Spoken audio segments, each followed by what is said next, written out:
કચ્છમાં 12 સભ્યોની નકલી ઈડીની ટીમ પકડવા અંગે ગૃહ રાજ્યમંત્રીએ ઘટસ્ફોટ કર્યો। હર્ષ સંઘવીએ નકલી ઈડીની ટીમનો કેપ્ટન આપનો નેતા હોવાનો દાવો કર્યો છે। હર્ષ સંઘવીએ સોશિયલ મીડિયા વેબસાઇટ એક્સ પર પોસ્ટ લખીને આ ધડાકો કર્યો છે। નકલી ઈડી ટીમનો મુખ્ય સૂત્રધાર અબ્દુલ સત્તાર આપનો નેતા છે। અબ્દુલ સત્તાર ગુજરાત આપનો મહામંત્રી છે।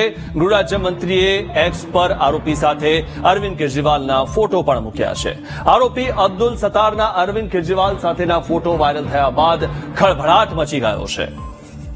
હજુ વધુ માહિતી મેળવી અમારા સંવાદદાતા ભરતસિંહ પાસેથી। ભરતસિંહ, જે રીતે ગૃહ રાજ્યમંત્રીએ જે વાત રજૂ કરી છે, એક્સ પર જે મૂકી છે કે જે આ જે આરોપી પકડાયો છે તે આમ આદમી પાર્ટીનો છે, શું વધુ માહિતી?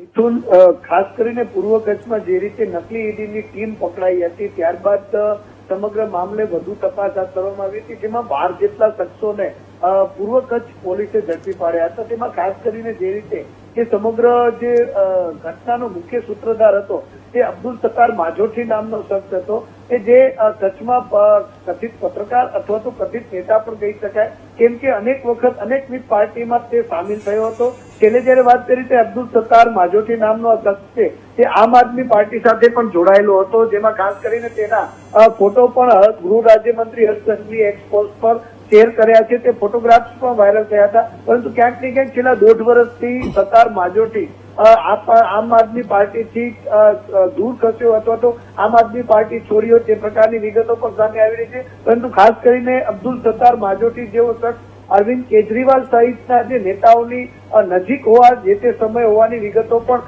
સામે આવી રહી છે, ત્યારે ચોક્કસથી સમગ્ર મામલે હવે વધુ તપાસ હાથ ધરવામાં આવશે। જી મિત્ર।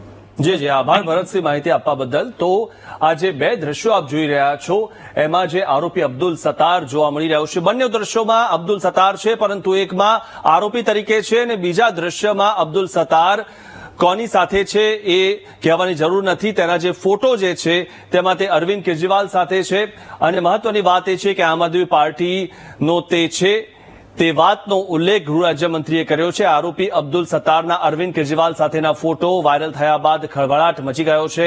મહત્વની વાત એ છે કે આ જે આખી ગેંગ પકડાઈ છે તે નકલી ઈડી બનીને લોકોને ઠગતી હતી। ગૃહ રાજ્યમંત્રીએ એક્સ પર આરોપી સાથે અરવિંદ કેજરીવાલના ફોટો પણ મૂક્યા છે। હવે આ બાબતે આમ આદમી પાર્ટી તરફથી કોઈ નિવેદન સામે આવે તે શું આવે છે તે જોવું રહ્યું।